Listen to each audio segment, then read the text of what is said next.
அருட்பெருஞ்சோதி அருட்பெருஞ்சோதி தனிப்பெரும் கருணை அருட்பெருஞ்சோதி. எல்லா உயிர்களும் இன்புற்று வாழ்க, வள்ளல் மலரடி வாழ்க வாழ்க, கொல்லாவிரதம் குவளையெல்லாம் ஓங்குக, நல்லோர் நினைத்த நலம் பெறுக, நன்றி நினைத்த எல்லோரும் வாழ்க இசைந்து. உலக மக்களே, அறிவார்ந்த அன்பர்களே, ஆண்மைநேய ஒருமைப்பாடுடைய அன்பர்களே, வல்லற்பமானவர்கள் ஒரு தாயின் வழியாக இந்த பூலோகத்திற்கு வருவிக்கவுற்று தனது தந்தை அருட்பெருஞ்சோதி ஆண்டவரால் இந்த பூலோகத்திற்கு வருவிக்கவுற்று சென்னையிலே 33 ஆண்டுகள் அவருடைய நிலைகளை பற்றியெல்லாம்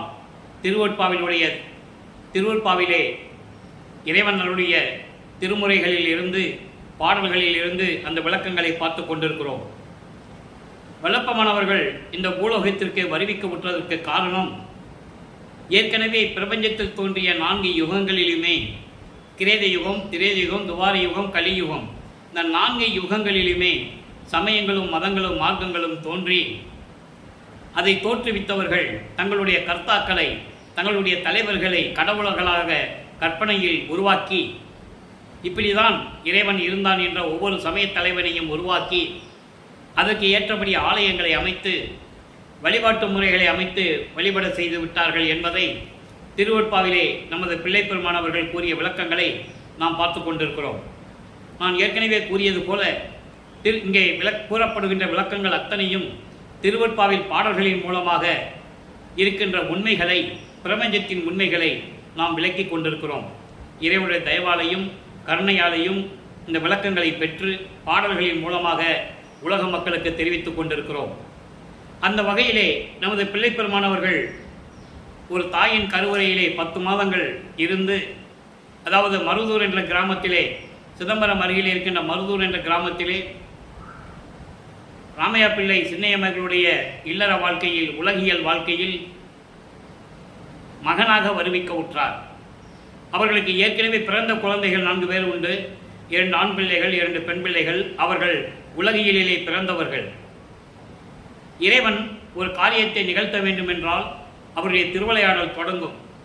அந்த நிகழ்வுகளின் காரணமாக தனது மகனை, தனது அருளால் பெற்றெடுத்த ஒரு செல்வ மகனை செல்வப்பிள்ளை என்று பெயரிட்டு இந்த பூலோகத்திற்கு வருவிக்க செய்தார் அருட்பெருஞ்சோதி ஆண்டவர். அதற்கான காரணம், சுத்த சன்மார்க்கத்தை உலக மக்களிடம் சொல்லி உலக மக்களை எல்லாம் சுத்த சன்மார்க்கத்தில் இணைத்து உலக மக்களெல்லாம் இன்புற்று வாழ வேண்டும் என்பதற்காகவும், உலக மக்களெல்லாம் மரணமில்லா பெருவாழ்வில் வாழ வேண்டும் என்பதற்காகவும் இறைவன் தனது மகனை வருவிக்க உற்றார் என்பதை பாடலின் மூலமாக நாம் ஏற்கனவே பார்த்திருக்கிறோம். அகத்தே கருத்து புறத்தே வெளுத்திருந்த உலக அனைவரையும் சகத்தே திருத்தி சன்மார்க்கத்தை அடைவித்திட அவரும் இகத்தே பரத்தை பெற்று மகிழ்ந்திடுவதற்கென்றே என்னை முகத்தே இறைவன் வருவிக்க உற்றேன், அருளை பெற்றேனே என்று கூறுவார். ஆக நமது பிள்ளை பெருமானவர்கள், வல்லப்பெருமானவர்கள் இந்த பூலோகத்திற்கு வருவிக்க உற்றாத காரணத்தை தெளிவாக பாடல்களிலே நமக்கு அருளியிருக்கிறார்கள் என்பதை நீங்கள் புரிந்து கொள்ள வேண்டும். அதன் பிறகு வருவிக்க உற்ற பிறகு சிதம்பரத்திலே தனது மகனுக்கு 5 மாத குழந்தையாக இருக்கும்போது தன்னுடைய சுயரூபத்தை அருட்பெருஞ்சோதி ஆண்டவர் தன் மகனுக்கு வெட்ட வெளியாக காட்டியதையும் நாம் தெளிவாக பார்த்து விட்டோம். அதன் பிறகு சில காலங்கள் கழித்து ராமையா பிள்ளை அவர்கள் காலமான உடனே, இறந்த உடனே, சின்னையம்மையார் அவர்கள் ஏற்கனவே பிறந்த குழந்தைகள் 4 பேர், இறைவனால் வருவிக்க உற்ற மகன், இந்த 5 குழந்தைகளையும் அப்போ அந்த அம்மாவுக்கு தெரியாது. கடைசியாக பிறந்த மகன் இறைவனுடைய மகன் என்று அந்த அம்மாவுக்கு தெரியாது. இறைவனுடைய திருவிளையாடலாம் யார் வெளியே மக்களுக்கு தெரியாது இல்லையா? ஆக 5 குழந்தைகளையும் அழைத்து கொண்டு பொன்னேரி அருகில் இருக்கின்ற சின்னக்காமனம் என்ற கிராமத்திற்கு செல்லுகிறார்கள். அதான் அந்த அம்மா பிறந்த ஊர். அங்கே சில காரணங்களால் நீடித்து இருக்க முடியவில்லை. அதன் பிறகு சென்னையிலே வந்து குடியேறுகிறார்கள். அவர்கள் குடியேறிய பகுதி ஏழுகணர் பகுதி. இப்போ அதுக்கு பேர் வள்ளலார் நகர் என்று பெயர். அங்கே வீரசாமி தெருவிலே இவர்கள் குடியேறுகிறார்கள். நமது குழந்தை இறைவன் பிள்ளை பெருமான் அவர்கள் வளர்ந்து கொண்டிருக்கிறார். உலகியலிலே அவருக்கு வைத்த பெயர் ராமலிங்கம். அதுக்கு பின்னால் மக்களால் திரு அருட்பிரகாச வள்ளலார் என்று அழைக்கப்பட்டார். ஆனால் அருட்பெருஞ்சாண்டவர் தன் மகனுக்கு வைத்த பெயர் செல்வப்பிள்ளை என்பதை நாம் ஏற்கனவே பார்த்து விட்டோம். ஆக பிள்ளை பெருமானவர்கள் நமது குழந்தை இறைவன் வளர்ந்து கொண்டிருக்கிறார். இதுதான் முன்னுரை. அதன் பிறகு பள்ளியில் சேர்க்க வேண்டிய காலம் வந்துவிட்டது. அருட்பெருஞ்சோதி ஆண்டவர் 1/1/1823 ஆண்டு தொடங்கிய திருவிளையாடல் 30/1/1874 ஆண்டுகள் வரை 51 ஆண்டுகள் திருவிளையாடல் நடந்து கொண்டிருக்கிறது இந்த பூலோகத்தில். அந்த 51 ஆண்டுகளை 8 ஆண்டுகளாக பிரித்து தனது மகனுக்கு அருளை கொடுத்து கொண்டிருக்கிறார். அந்த வகையிலே நாம் பிள்ளை பெருமானவர்கள் சென்னையில் இருந்த காலகட்டங்களில் எப்படியெல்லாம் அவருடைய நிலை இருந்தது என்பதை நாம் பார்த்து கொண்டிருக்கிறோம்.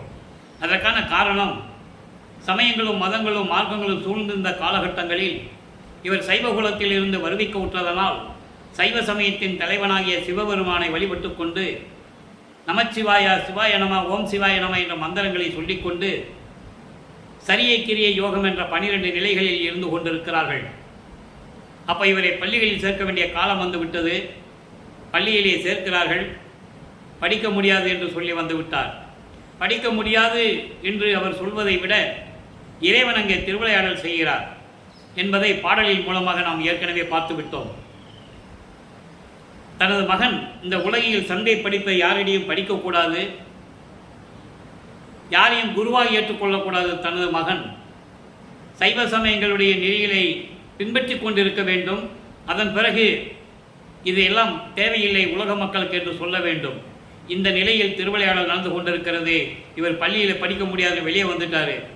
வெளியே வந்தவுடனே அவருடைய நிலைகளெல்லாம் எப்படி இருக்கும் என்று நமக்கு தெரியும். ஒரு குழந்தைய பள்ளிக்கூடத்தில் சேர்த்து படிக்க முடியலன்னு வந்துட்டா அந்த குழந்தைக்கு எவ்வளவு பிரச்சனைகள், இன்னல்கள், கேலிகள், கிண்டல்கள் இருக்கிறது நமக்கு தெரியும். அந்த நிலையில் நமது பிள்ளை பெருமானில் இருந்து கொண்டிருக்கிறார். 8 ஆண்டுகள் முடிந்து விட்டது. முதல் 8 முடிஞ்சிருச்சு. 2வது 8 தொடங்குகிறது. அதாவது 9வது ஆண்டு தொடங்கும் போது அருப்பெருஞ்சோதி ஆண்டவர் தன் மகன் முன் எழுந்தருளி, மகனே, ஏன்னா அவர் மனம் ஒரு நிலையில் இல்லை. குழந்தை இறைவன், அவருக்கு என்ன தெரியும்? 9 ஆண்டுகள் தான் ஆகுது இந்த பூலோகத்துக்கு அதனால தான் மகன் முன் தோன்றி, மகனே, நீ என்னால் வருவிக்க உற்றவன். உன்னால் இந்த உலகில் சில காரியங்கள் எல்லாம் நடக்க வேண்டியது இருக்கிறது. அதுக்கு நான் முன்பருவம் பின்பருவம் காட்டி உனக்கு அருள் செய்வேன் என்று கூறி மறைந்து விடுகிறார். ஞானத்தை பெற்றுக்கொள் என்று சொல்லி ஞானத்தை மட்டும் கொடுத்து விட்டு மறைந்து விடுகிறார். அப்போ அவருக்கு மெஞ்ஞானம் கிடையாது. நல்லா புரிஞ்சுக்கணும். நீங்கள் சுத்த சன்மார்க்கம் யாருன்னு, சுத்த சன்மார்க்கம்னா என்னன்னு அவருக்கு தெரியாது. அருப்பெருஞ்சோதி ஆண்டவர் தான் இறைவன் அவருக்கு தெரியாது. அப்போ சிவபெருமானதை வழிபட்டு கொண்டிருக்கிறார். நல்லா புரிஞ்சுக்கணும். சைவ சமயத்தின் அடையாளமாகிய திருநூரை பூசிக்கொண்டு உத்தராட்சமணியை மாட்டிக்கொண்டு நமச்சிவாயா சிவாயனம் என்று சொல்லி இறைவனை வழிபட்டு கொண்டிருக்கிறார். 9வது ஆண்டிலிருந்து 12 ஆண்டுகளுக்குள் 1ஆம் திருமுறை உருவாகிறது. மொத்தம் 8 பதிகங்கள், 712 பாடல்கள். அதனை நாம் ஏற்கனவே திருவருள் முறையீடு, வடிவுலை மாணிக்கமாலை என்ற பதியத்தில் இருக்கின்ற பாடல்களை அருப்பெருஞ்சோதி ஆண்டவருடைய திருவிளையாடல் என்ற பதிவிலே முழுமையாக பார்த்துவிட்டோம். அதன் பிறகு 4வது பதிகத்திலே சிவனேச வெண்பாவிலிருந்து சில பாடல்களுடைய விளக்கங்களை பார்த்து கொண்டிருக்கிறோம். மொத்தம் 100 பாடல்கள். இதுவரை 66 பாடல்களை நாம் பார்த்திருக்கிறோம். 9வது ஆண்டிலிருந்து 12 ஆண்டுகளுக்குள் நமது பிள்ளை பெருமானவர்கள் எப்படி இருந்தார் என்பதை இப்போ நாம் பாடலின் மூலமாக பார்த்து கொண்டிருக்கிறோம். அதாவது 1824ஆம் ஆண்டிலிருந்து 1832 ஆண்டுகளுக்குள் எப்படி அவருடைய நிலை இருந்தது அதை நாம் ஏற்கனவே பார்த்து விட்டோம். அந்த 8 ஆண்டுகளில் எந்த விதமான முன்னேற்றமும் அவருக்கு கிடைக்கவில்லை, எந்த அருளையும் வாங்க முடியவில்லை. அதன் பிறகு 1832ஆம் ஆண்டிலிருந்து 1840 ஆண்டுகளுக்குள், அந்த 8 ஆண்டுகளுக்குள் இறைவனுடைய திருவிளையாடல் எப்படி நடந்தது, நமது பிள்ளை பெருமானுடைய நிலை என்ன என்பதை இப்போ பார்க்க போகிறோம். 67வது பாடல். வெள்ளை திரை அணிந்த வேணி பிரானே, சிவபெருமானை பற்றி கூறுகிறார். அதாவது 13வது ஆண்டிலே ஞானத்தை பெற்ற பிறகு அங்கே திருவொற்றியூர் போவார். அதை நம்ம பின்னால் பார்க்க போகிறோம். இப்போ இருந்த இடத்தில் இருந்து கொண்டு சிவபெருமானியிடம் முறையீடு செய்கிறார். அதான் சிவநேச வெண்பா. இறைவனை நண்பனாக நினைத்து கொண்டு இறைவனின் மீது அன்பு கொண்டு பாடல்களை பாடியிருக்கிறார். நல்லா கவனிச்சுக்கிட்டே வரணும் நீங்கள். ஏன்னா திருவருட்பாவை பற்றி யாருமே இந்த உலக மக்களுக்கு எடுத்து கூறவில்லை. எல்லா நூல்களையும் 2ஆம் நூற்றாண்டிலிருந்து தோன்றிய நூல்களை எல்லாம் உலக மக்களுக்கு எடுத்து கூறினார்கள். அங்கே இருந்த சமய புறவர்களை பற்றி சொன்னார்கள். இறைவனுடைய அருளை பெற்றுக் கொண்டு பாடினார் என்று சொன்னார்கள். வள்ளற்பெருமானை பற்றி 203 ஆண்டுகளாகியும் அந்த நிலையை உலக மக்களுக்கு தெரியப்படுத்தவில்லை என்பதனால் இறைவன் இந்த வள்ளலார் ஊழியன் மூலியமாக விளக்கங்களை கொடுத்து உங்களுக்கு நான் சொல்லிக் கொண்டிருக்கிறேன். வெள்ளை பிறை அணிந்த வேணிப்பிரானே, நான் பிள்ளை பிராயத்தில் பெற்றாலை. நல்லா கவனிக்கணும். வெள்ளை பிறை அணிந்த வேணிப்பிரானே, நான் பிள்ளை பிராயத்தில் பெற்றாலை. என்னை பொறுத்தாள் அத்தாயில் பொறுப்புடையோய் நீதான். வெறுத்தால் இனி என் செய்வேன். இதில் அத்தனை உண்மைகளையும் சொல்லிட்டார். இப்போ நம்ம முன்னுரையில் சொன்னோம்ல, அந்த உண்மைகளை போல இந்த பாட்டில் சொல்லிட்டார். சிவபெருமானுடைய அடையாளத்தை முதலில் சொல்லுகிறார். சிவபெருமான் எப்படி இருப்பார்? அதாவது சடையில பிறைசந்திரனை சூடியிருப்பார், கங்கையை வைத்துக் கொண்டிருப்பார், கழுத்திலே பாம்பு அணிந்து கொண்டிருப்பார், கையிலே சூலாயுதம் உடுக்கையை வைத்துக் கொண்டிருப்பார். இதுதான் சிவபெருமானுடைய அடையாளம் இல்லையா? அதே நிலையில் இவரும் சிவபெருமானை பற்றி கூறுகிறார். வெள்ளை பிறை அணிந்த, அதாவது பிறை சந்திரனை தடையில் அணிந்த பிரானே, இறைவனே, என் பிள்ளை பிராயத்தில் பெற்றாலை. உன்னாலே ஒரு தாயின் கருவறையிலே இருந்து என்னை பெற்றுக் கொடுத்தாலே அந்த தாய். நல்லா கவனிக்கணும். சிவகாமி, அதாவது சின்னம்மையாரை கூறுகிறார். நீ ஒரு தாயின் கருவறையில் நீ இருக்க வைத்து அந்த தாய் என்னை பெற்றுக் கொடுத்தாலே, அப்படிப்பட்ட தாய் என்னுடைய செயல்களை எல்லாம் பொறுத்து கொண்டிருந்தாள். காரணம், பள்ளியிலே கொண்டு போய் சேர்த்தார்கள், பள்ளியிலே படிக்க முடியாது என்று சொல்லி வந்து விட்டேன், அதையும் பொறுத்தாள். வீட்டை விட்டு எங்கேயும் போகாதே என்று கூறினாள், நான் வெளியே சென்று கொண்டிருந்தேன் உன்னை தேடி, அதையும் பொறுத்தாள். நான் வீட்டுக்கு வருவதில்லை, சரியாக உண்பதில்லை, தூங்குவதில்லை, இந்த நிலைகளை எல்லாம் அந்த தாய் பொறுத்தாள். எப்படி சொல்றார் பாருங்க, அந்த தாய் பொறுத்தாள். ஆனால் அந்த தாயை விட நீ பொறுமையானவன் என்பது எனக்கு தெரியும். ஒரு தாயின் கருவறையை இருக்க வைத்து என்னை இப்படியெல்லாம் திருவிளையாடல் செய்தாய், அதற்கும் அந்த தாய் பொறுத்தாள். அந்த தாயை விட நீ ரொம்ப பொறுமையானவன். அத்தாயில் பொறுமையுடையோய் நீதான் வெறுத்தால் நீயும் வெறுத்தாள். எல்லாருமே என்னை வெறுக்கிறார்கள், எல்லாருமே என்னை வெறுக்கிறார்கள், நீயும் வெறுத்தால் நான் என்ன செய்வேன்? என் இறைவா, விரைவில் வந்து எனக்கு அருள வேண்டும் என்று இந்த பாடலை நமக்கு அள்ளியிருக்கிறார்கள். நல்லா நினைச்சு பாருங்க. அதாவது 8 ஆண்டுகள் வரைக்கும் அவர் யார் என்ற நிலை அவருக்கு தெரியாது. அடுத்து 9வது ஆண்டு பிறந்த பிறகு இறைவன் தோன்றி எனது மகன்னு சொல்லிட்டார். இப்போ இறைவனுடைய மகன்னு அவருக்கு தெரியும்.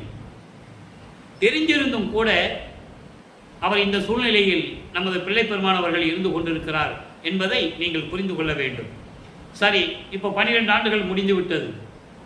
13வது ஆண்டு அவர் வருவிக்க விட்டு இந்த பூலோகத்துக்கு வந்து 13 வருஷம் ஆகுது. நமது குழந்தை இறைவன் ஞானத்தை பெற்ற பிறகு நமது பிள்ளை பெருமான் அவர்கள் குடியிருந்த பகுதியிலிருந்து, ஏழுகணர் பகுதியிலிருந்து திருவொற்றியூருக்கு கால் வலிக்க நடந்தே செல்லுகிறார் இறைவனை தேடி. மனம் தூண்டி விடுகிறது. மனம் தூண்டி விடுகிறது என்று சொல்வதை விட அங்கே அருப்பெருஞ்சாண்டியுடைய திருவிளையாடல் நடக்குது. மனதை தூண்டி விடுகிறார். என் மகனை திருவொற்றியூருக்கு அழைத்து செல் என்று சொல்லி தூண்டி விடுகிறார். ஏனென்றால் திருவருட்பா உருவாக வேண்டும். அவர் சமயங்களிலும் மதங்களிலும் மார்க்கங்களில் சொல்லப்பட்ட நெறிமுறைகளை பின்பற்றி கொண்டு இருக்க வேண்டும். அதன் பிறகுதான் அது உலக மக்களுக்கு தேவையில்லை என்று சொல்ல வேண்டும் என்ற நிலையில், அப்போ அது அவருக்கு தெரியாது, சுத்த சன்மார்க்கருக்கு தெரியாது. அதனாலே தியாகராஜ பெருமானை வழிபடுவதற்காக திருவொற்றியூருக்கு செல்லுகிறார். 2ஆம் திருமுறை உருவாகிறது. 113 பதியங்கள், 1207 பாடல்கள். இதுவரை 36 பதியங்களுடைய விளக்கங்களை நாம் பார்த்திருக்கிறோம். 37வது பதிகம் நெஞ்சு அறிவுரு ஊ, அதாவது மனதை சமாதானப்படுத்தி நான் சொல்லுவதை கேட்க வேண்டும். நீ ஒரு நிலையில் இல்லாமல் குதித்து ஓடிக்கொண்டிருக்கிறாய். மனம் ஒரு குரங்கு என்று சொல்லுவார். தாவி தாவி சென்று கொண்டிருக்கிறாய் என்று அந்த மனதை அமைதிப்படுத்தி, மனமே நாம் திருவொற்றியூருக்கு செல்லலாம், நீ என்னுடன் வா, உனக்கு நான் என்ன இறைவன் கொடுக்குறானோ எல்லாவற்றையும் உனக்கு வாங்கி தருகிறேன், அதற்கு மேல் என் மேலே பழி சொல்லாத, நீ என்னால்தான் கெட்டுட்டேன், நீ பழி சொல்லக்கூடாது என்ற நிலையில் இந்த பாடல்களை நமக்கு அருளி இருக்கிறார்கள். இன்று 4வது பாடல் அந்த பதிகத்திலே, பஞ்ச வாழ்க்கையை விடுத்தனன் நீயே, வஞ்ச வாழ்க்கையை விடுத்தனன் நீயே வாரிக்கொண்டு இங்கு வாழ்ந்திடும் மனனே. மனனே என்பது மனத்தை சொல்லுகிறார். நஞ்சமாயினும் உண்குவை நீதான், நானும் அங்கு அதை நயப்பது நன்றோ. தஞ்சம் என்றவருக்கு அருள் தரும் பெருமான் தங்கும் திருவொற்றியூர் தலத்துக்கு இன்றே எஞ்சலின்றி நான் செல்கின்றேன், உனக்கு எம்பினேன் வழி இல்லை என் மீதே. திருவொற்றியூர்வான் கூப்பிடுறார். அப்போ மனதிடம் சொல்லுகிறார், வஞ்ச வாழ்க்கையை விடுத்தனன் நீயே வாரிக்கொண்டு இங்கு வாழ்ந்திடும் மனனே. மனமே, இந்த வஞ்சகமான உலகியலிலே நீ எல்லா துன்பங்களையும் அனுபவித்து விட்டாய். அதையெல்லாம் விட்டுவிடு, மறந்து விடு, அதெல்லாம் மறந்து விடு. கடல் போன்று நீண்ட காலம் நீ வாழ்வாயாக. அதாவது கடலுக்கு கரை இல்லை என்று சொல்லுவார். கடலுக்கு கரை இல்லாதது போல நீ நீண்ட காலம் நீடூழி வாழ்வாயாக. எல்லா வஞ்சனை வாழ்க்கையும் நாம் அனுபவித்து விட்டோம், விட்டுவிடு, மறந்து விடு என்று சொல்லுகிறார். சொல்லிட்டு சொல்றாரு, நஞ்சம் ஆயினும் முன்குவை நீதான். நீ விஷம் கொடுத்தாலும் சாப்பிடுவே. அதை நான் வேண்டான்னு சொல்லி மறுப்பது, கேலி செய்வது, கிண்டல் செய்வது நல்லாவா இருக்கும்? அதெல்லாம் வேண்டாம். தஞ்சம் என்றவருக்கு ஏன் வாழ்க்கையை பற்றி நீ நினைச்சு விரக்தியாகி விஷம் குடிக்கணும், விஷம் சாப்பிட்டு தற்கொலை பண்ணிக்கணும்னு நீ ஏன் நினைக்கிற? அது வேண்டாம். நீ வஞ்ச வாழ்க்கையில நீ விட்டுட்ட. எப்படி கடலுக்கு கரை இல்லாமல் இருந்து கொண்டிருக்கிறதோ அதுபோல நீ நீண்ட காலம் வாழ்வாய், கவலைப்படாதே. அந்த மாற்று கருத்து எண்ணத்தை விட்டுவிடு. தஞ்சம் என்றவருக்கு, இறைவா என்று சொல்லி தஞ்சம் அடைகின்றவர்களுக்கு, அடைக்கலம் தேடி வருகின்றவர்களுக்கு, பெருமான் தங்கி இருக்கின்ற திருவொற்றியூரில் இருக்கின்ற கோயிலுக்கு இன்று நான் எஞ்சல் இன்றி என்பது, அதாவது மன உறுதியுடன் இன்னைக்கு நான் செல்ல போகிறேன், நான் போக போகிறேன், தைரியமாக என்னோட வா, உறுதியோடு என்னுடன் வா, உறுதியுடன் வா. அங்கே இறைவனை வழிபடுவோம். இறைவன் என்ன கொடுப்பானோ அதை அப்படியே உனக்கு நான் வாங்கி தரேன். நான் போக போகிறேன், உனக்கும் சொல்கிறேன். அப்புறம் என் மேலே பழி சொல்லாத. என்னை விட்டுட்டு போயிட்டேன்னு சொல்லி என் மேலே நீ பழி சொல்லக்கூடாது. நீ வா, என்னோட திருவொற்றியூருக்கு போகலாம் என்று சொல்லி இந்த பாடலை நமக்கு அருளியிருக்கிறார்கள். அதாவது மனம், சித்தம், புத்தி, அகங்காரம் என்ற அந்த காரணங்களை அடக்க வேண்டும். இதை அவர் அறியாமலேயே அதை கடந்து கொண்டிருக்கிறார். நல்லா புரிஞ்சுக்கணும். இவரை அறியாமலேயே இறைவனுடைய திருவிளையாடல் நடக்குது. தன் மகனை அங்கு இருக்க வைக்கிறார், சிவபெருமானை வழிபட வைக்கிறார், நமச்சிவாயா சிவாய நம என்று சொல்ல வைக்கிறார், திருநூறு பூச சொல்கிறாரு. அந்த சமய நெறிகளில் என்னென்ன பழக்க வழக்கங்கள் இருக்கோ எல்லாத்தையும் இவர் பின்பற்றி கொண்டிருக்கிறார். அவரை அறியாமலேயே பின்பற்றி கொண்டிருக்கிறார். அவரை அறியாமலேயே எல்லா நிலைகளையும் கடந்து கொண்டிருக்கிறார். சரியை என்பது எந்த சமயமாக இருந்தாலும் சரி, எந்த மதமாக இருந்தாலும் சரி, எந்த மார்க்கமாக இருந்தாலும் சரி, அவர்கள் கருத்துக்கு ஏற்றபடி அவர்களுடைய தலைவர்களை மனதிலே நினைத்து உருவகப்படுத்தி வழிபடுவது உருவ வழிபாடு. கிரியை என்பது அந்த உருவங்களுக்கு ஏற்றபடி மந்திரங்களை சொல்லி ஆராதனை செய்து, அபிஷேகம் செய்து, மலர் தூவி இப்படி வழிபடுவது, அது கிரியை. யோக நிலையில் இருந்து கொண்டு வழிபடுவது. முன்னாங்க 12 நிலை, சரியைக்கு 4 நிலை, கிரியைக்கு 4 நிலை. உதாரணத்திற்கு சரியையில் சரியை, சரியையில் கிரியை, சரியையில் யோகம், சரியையில் ஞானம். இதெல்லாம் ஒவ்வொன்றுக்கு 4, முன்னாங்க 12. இந்த 12 நிலைகளும் சமயங்களையும் மதங்களையும் மார்க்கங்களையும் சார்ந்தது. அந்த நிலையில் நமது பிள்ளைப்பெருமாள் இருந்து கொண்டிருக்கும் போது, பிள்ளைப்பெருமான் அவர்களுக்கு 16 ஆண்டுகள் பூர்த்தியாக போகிறது. 2வது எட்டில் இருக்கும்போது இந்த நிலை அவருக்கு உருவாகிறது. 2வது எட்டு என்பது 16 ஆண்டுகள். 1824ஆம் ஆண்டிலிருந்து சென்னையிலே 16 ஆண்டுகள், 1840 ஆண்டுகள் வரைக்கும் நமது பிள்ளைப்பெருமானுடைய நிலை இந்த நிலையில் இருந்து கொண்டிருக்கிறார். திருமுல்லை வயலுக்கு போகிறார். அதை விளக்கத்தில் நம்ம ஏற்கனவே பார்த்துட்டோம். திருமுல்லை வயலுக்கு போவார். அங்கே மாசிலாமணி மனமுருகி பாடுவார். அதன் பிறகு திருவெளித்தாயம் வருவார். அங்கேயும் இருக்கின்ற சிவபெருமானை பற்றி பாடுவார். கந்த துணியை கட்டிகிட்டு இருக்க, யாரை ஏமாத்து இருக்கீங்க கட்டிகிட்டு இருக்க, நீ எனக்கு துணியை ஒரு கந்த துணியை கொடு, நானும் கட்டிக்கிட்டு நிற்கிறேன், பெற்ற மகனை தெருவில் விட்டு விட்டானே என்று சொல்லி உன் மீது பழி வருமை, அந்த பழி சொல்லுக்கும் இழி சொல்லுக்கும் நீ ஆளாகக்கூடாது என்பதற்காகத்தான் உன்னிடம் கெஞ்சி வேண்டி கேட்டுக்கொள்ளுகிறேன், விரைவில் வந்து எனக்கு அருள வேண்டும் என்றெல்லாம் கூறுவார். இதெல்லாம் அப்போ நமது பிள்ளை பெருமான் அவர்கள் 16 ஆண்டுகள் இருந்து கொண்டிருக்கிறார். நான் 16 ஆண்டுகள் ஏன் சொல்கிறேன் என்றால், பிள்ளை பெருமானுக்கு வயது கிடையாது. 16 வயது 17 வயதுலாம் அவர்கிட்ட சொல்லக்கூடாது. அவர் இறைவனாம் மகனாகவே வருவிக்கப்பட்டவர். அவருக்கு வயது இல்லை, ஒவ்வொரு யுகத்திலும் இருந்தவர் என்பதை நீங்கள் புரிந்து கொள்ள வேண்டும். ஆக இந்த நிலைக்கு பிறகு நல்லா கவனிக்கணும். இப்போ 16 ஆண்டுகள் வரைக்கும் இந்த நிலையில் இருக்கிறார். அடுத்த 8 ஆண்டுகள் எப்படி இருந்தார், அதுக்கு அடுத்த 8 ஆண்டுகள் எப்படி இருந்தாருன்னு நம்ம கொஞ்சம் கொஞ்சமாக விளக்கமாக பார்க்க போகிறோம். ஏற்கனவே அருட்பெருஞ்ஞானுடைய திருவிளையாடல் என்ற பதிவுகள் நம்ம தெளிவாக சொல்லியிருக்கோம். இருந்தாலும் சில இடங்களில் இன்னும் நிறைய அதாவது விளக்கங்களை நான் கொடுக்க வேண்டிய காரணம் இருக்கிறது. அதை கொஞ்சம் கொஞ்சமாக பார்ப்போம். இப்போ அந்த 16 ஆண்டுகள் வரைக்கும் அவருடைய நிலை என்ன என்பதை இப்போ நம்ம பார்த்துக்கிட்டு இருக்கோம். அப்போது உலகில் அவருக்கு என்ன பேர் கிடைக்கும்? இவ்வளோ தூரம் பள்ளிக்கூடத்துக்கு சேர்த்தோம், படிக்க முடியாதுன்ட்டான். வீட்டில் இருன்னு சொன்னால் வீட்டில் இருக்கிறது இல்லை, எங்கே போகிறான் எங்கே வரான்னு யாருக்குமே தெரியலன்னு சொல்லி எல்லாருமே வருத்தப்படுவாங்கல்ல வீட்டில். ஏன்னா அவங்க எல்லாம் நினைக்கிறாங்க இவர் சாதாரண குழந்தையாக பிறந்தாருன்னு நினச்சிட்டு இருக்காங்க. அவர் இறைவனுடைய மகன்னு யாருக்கும் தெரியாது. இறைவனுடைய திருவிளையாடல் தான் அது நடந்தது என்பதை யாருக்கும் தெரியாது. ஆக அவருக்கு இந்த உலகிலே ஏற்பட்ட அவமானங்கள், பிரச்சனைகள், துன்பங்கள், துயரங்கள் எல்லாவற்றையும் தாங்கிக் கொண்டு இறைவனிடம் இப்படியாவது அருளை பெற வேண்டுமே, நாம் இறைவனுடைய மகன் அல்லவா, இந்த நிலையில் அவர் இருந்து கொண்டிருக்கிறார். வெளியே சொல்லவும் முடியாது, நான் இறைவனுடைய மகன் சொல்லவும் முடியாது, சொல்லவும் கூடாது.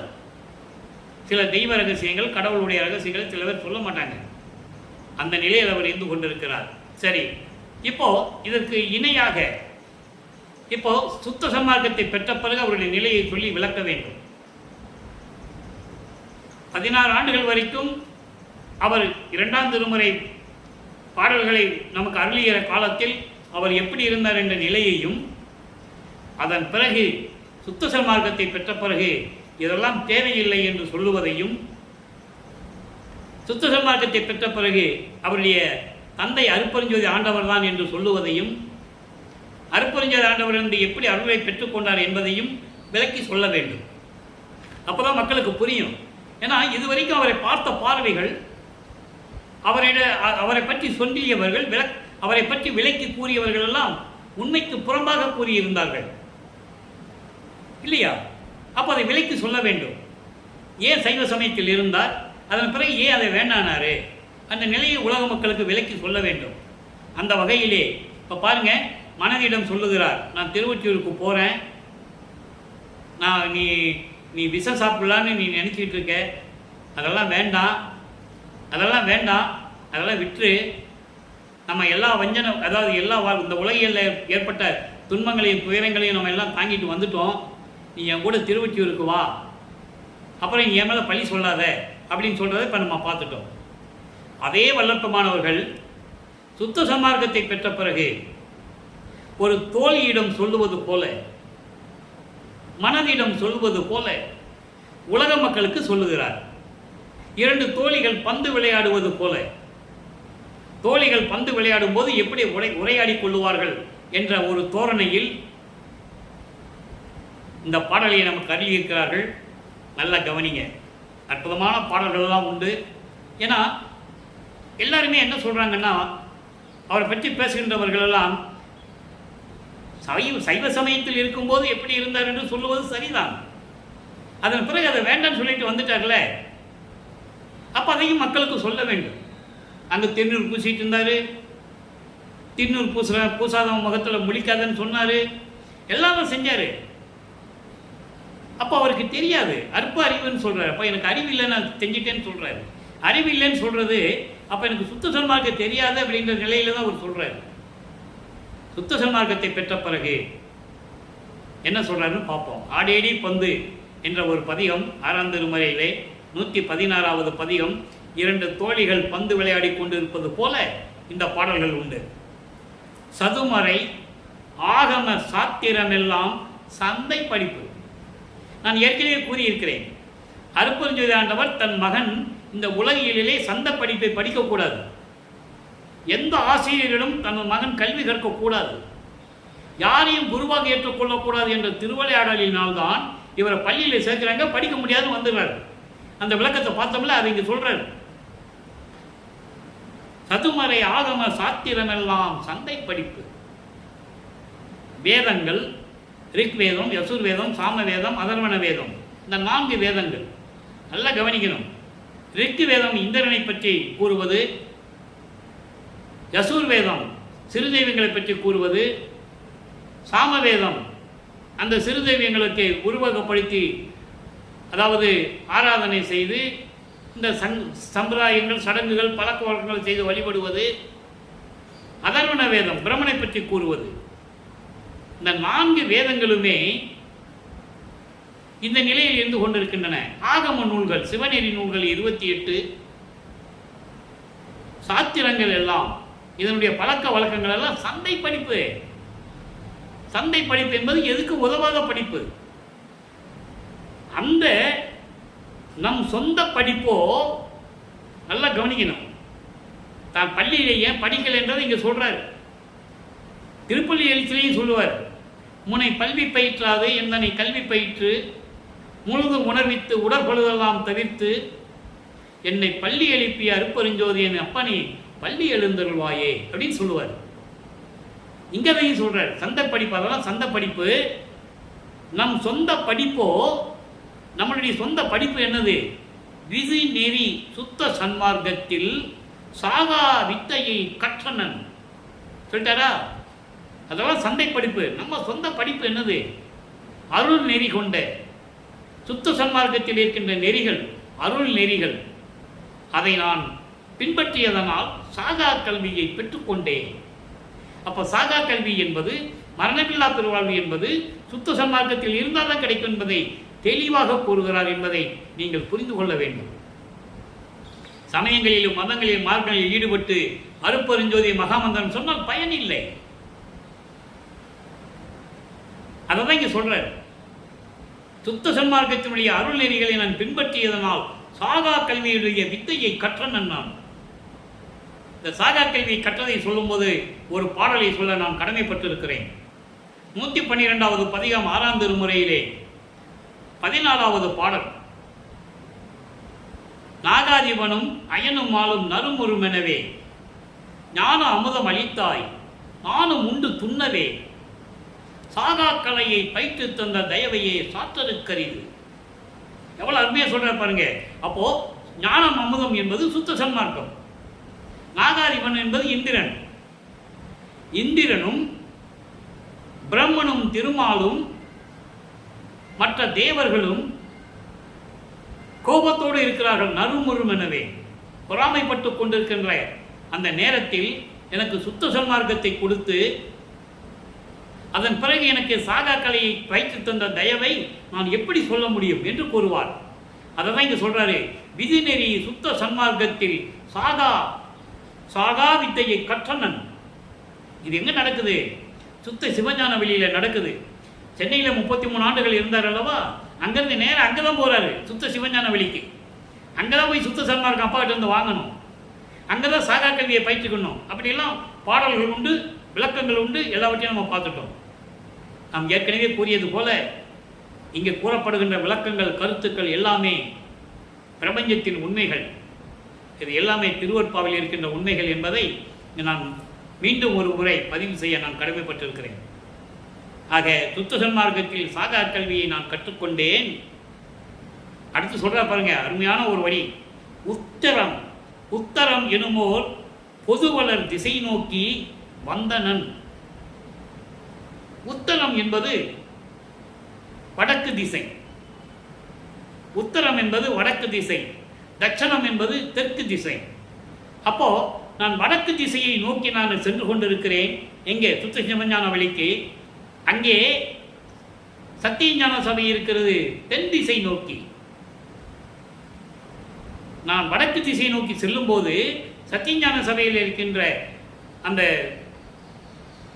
சத்தியஞான சபை அருளோடு விளங்கி கொண்டிருக்கின்ற சத்தியஞான சபை தெற்கு திசை நோக்கி நின்று கொண்டிருக்கிறது.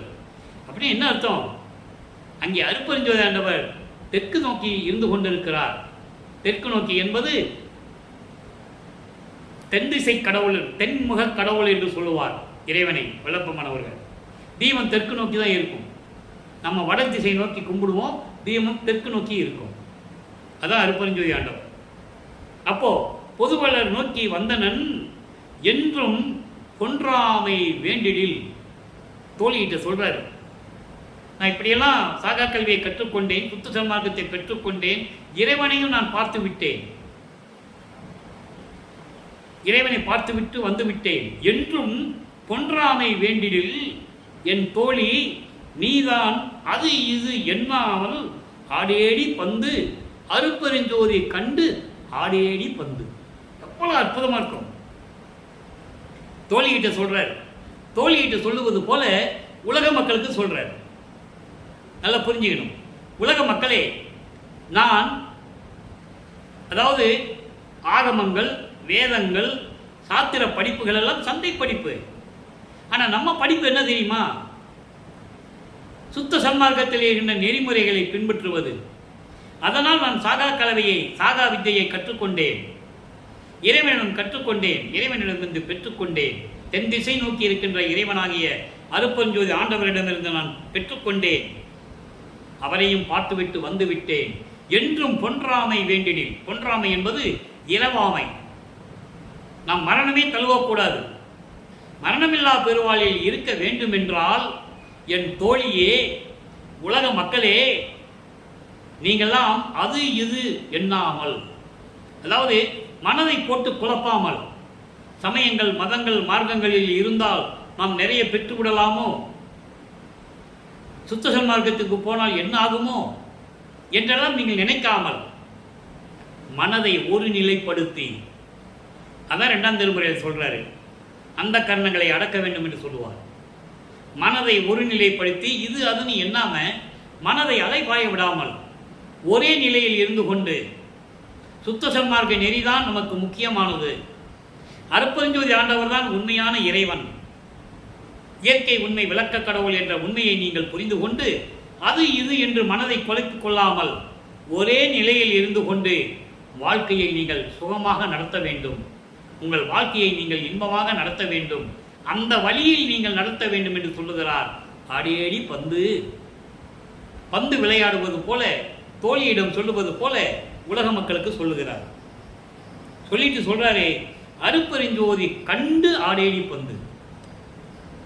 அருட்பெருஞ்சோதி கண்டு என்பது அருட்பெருஞ்சோதி தான் உண்மையான இறைவன் என்ற நிலையை நீங்கள் புரிந்து கொண்டு, அருட்பெருஞ்சோதி ஆண்டவர் தான் உண்மையான இறைவன் நீங்கள் ஏற்றுக்கொண்டு, சுத்த சன்மார்க்க நெறியில் இருந்து கொண்டு, இறவாமையில் இருந்து கொண்டு, மரணமில்லா பெருவாழ்வில் இருந்து கொண்டு நீங்கள் வாழ்க்கையில் இன்புற்று வாழ வேண்டும் என்று கூறுகிறார்.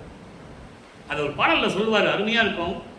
அன்பர்களை, நான் ஏற்கனவே கூறியது போல ஒரு பாடலுக்கு விளக்கம் சொல்லும்போது இன்னொரு பாடல் அந்த விளக்கம் தொடர்ந்து வந்து கொண்டே இருக்கும். பெற்றேன் என்றும் இறவாமை வேதம் தவிர்ந்த என்னை இறைவன் உற்றை கலந்தான், நானும் அவனை உற்றை கலந்தேன் ஒன்றானும், எற்றே அடியேன் செய்த தவம் யாரே புரிந்தார், இன்னமுதும் துற்றே உலகீர் நீவீர் வாழ்க வாழ்க துணியற்றே. நான் பெற்றதை போல நீங்களும் பெற வேண்டும். இன்னமுதம் துற்றே. இன்னமுதம் துற்றே என்பது சுத்த சன்மார்க்கத்தை பெற்று, அமுதம் என்று சொல்லுவார் சுத்த சன்மார்க்கத்தை. அருள் அமுதம், தென் அமுதம், தன்னமுதம், எப்படியெல்லாம் சொல்லுவார் தெரியுமா? சுத்த சன்மார்க்கம் அமுது போன்றது. இறைவனுடைய அருள் அமுதம் சுத்த சன்மார்க்கம். அதையெல்லாம் நீங்கள் பெற்றுக்கொண்டு உலக மக்களே துன்பங்களை மறந்து நீங்கள் இன்புற்று வாழ வேண்டும் என்று கூறுவார். அதை தான் இங்கே சொல்றாரு. அப்படி உண்மையான இறைவனை நீங்கள் பெற்றிருக்கிறீர்கள். அந்த இறைவனை உணர்ந்து மனதில் ஏற்றுக்கொண்டு சுத்த சன்மார்க்க நெறிகளை பின்பற்றி கொண்டு மரணமில்லா பெருவாழ்வில் நீங்கள் வாழலாம் என்று சொல்லுவார். ஞானசரியில் சொல்லுவார், மரணம் புனைந்துரையேன் பொய்ப்புகளேன் சத்தியமே சொல்லுகின்றேன், உலக மக்களே நீங்கள்லாம் மரணமில்லா பெருவாழ்வில் வாழ்த்திட கண்டீர், புனைந்துரையேன் பொய்ப்புகளேன் சத்தியமே சொல்லுகின்றேன், பொற்சபையில் சிற்சபையில் புகுந்தன்னம் இதுவே. 1வது பாடலில் சொல்லுவார். அற்புதமான பாடல்கள் எல்லாம் உண்டு. அப்புறம் இப்படி சொல்லிட்டாரா? சொன்ன பிறகு அவர் இறைவனிலிருந்து பெற்ற அந்த அருளை சொல்லணும்ல, அப்போதான் பூர்த்தி அடையும். அவருடைய விளக்கங்களுக்கு பூர்த்தி அடைய வேண்டும் என்றால் இந்த பாடல்களுடைய விளக்கங்களை எல்லாம் கூற வேண்டும். அதாவது 95வது பதிகம் பேரருள் வாய்மையை வியத்தல், இறைவனிடமிருந்து பெற்ற அந்த அருளை வியந்து சொல்லுவது, உலக மக்களுக்கு வியந்து சொல்லுவது. பாருங்க, மனக்கேதம் மாற்றி வெம்மாயையை நீக்கி, இதெல்லாம் எப்ப நடந்தது? சுத்த சன்மார்க்கத்தை பெற்ற பிறகு.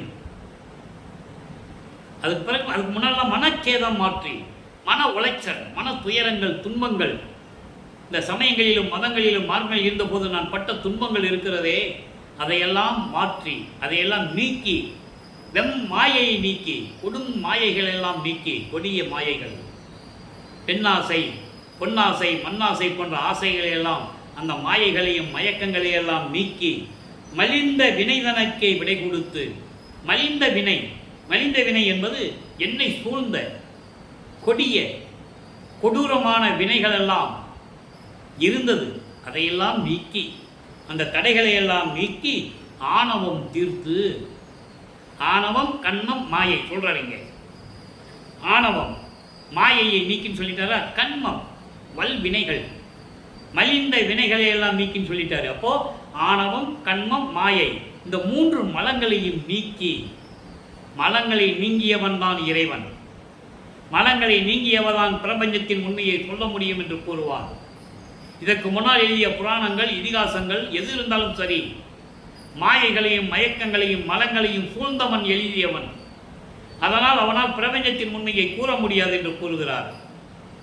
நல்லா புரிஞ்சுக்கணும்.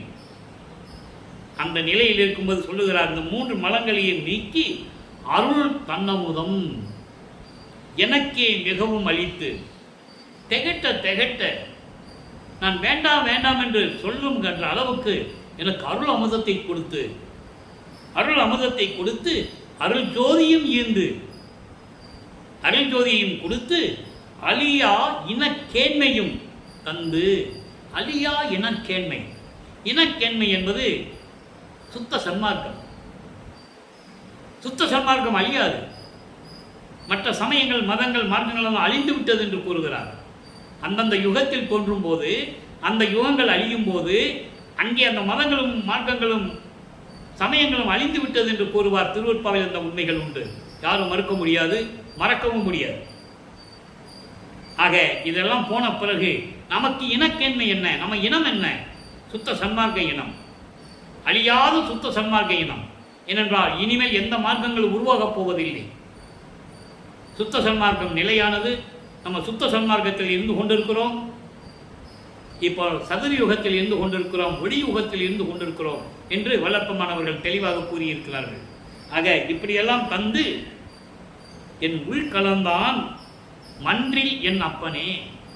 அங்கே திருச்சிற்றம்பலத்திலே சுத்த சிவஞான வெளியிலே, வெட்ட வெளியில் இருக்கின்ற சத்தியஞான சபையில் இருக்கின்ற என் அப்பன் இருக்கிறானே, அருப்பெருஞ்சோதி ஆண்டவர், அவன் என் உள்ளத்தில் கலந்தான். ஏன் சமயங்களிலும் மதங்களில் இருக்கும்போது என் உள்ளத்தில் கலக்கவில்லை? அங்கே எல்லாமே இருந்தது. மாயைகள் இருந்தது, மயக்கங்கள் இருந்தது, வேறுபாடுகள் இருந்தது, முரண்பாடுகள் இருந்தது, பிரிவினைகள் இருந்தது, ஜாதி பற்றுகள் இருந்தது. இதையெல்லாம் நீக்கிதான் என் உள்ளத்தில் இறைவன் கலந்தான், என் அப்பன் அருப்பெருஞ்சோதி ஆண்டவர் என்று கூறுகிறார்.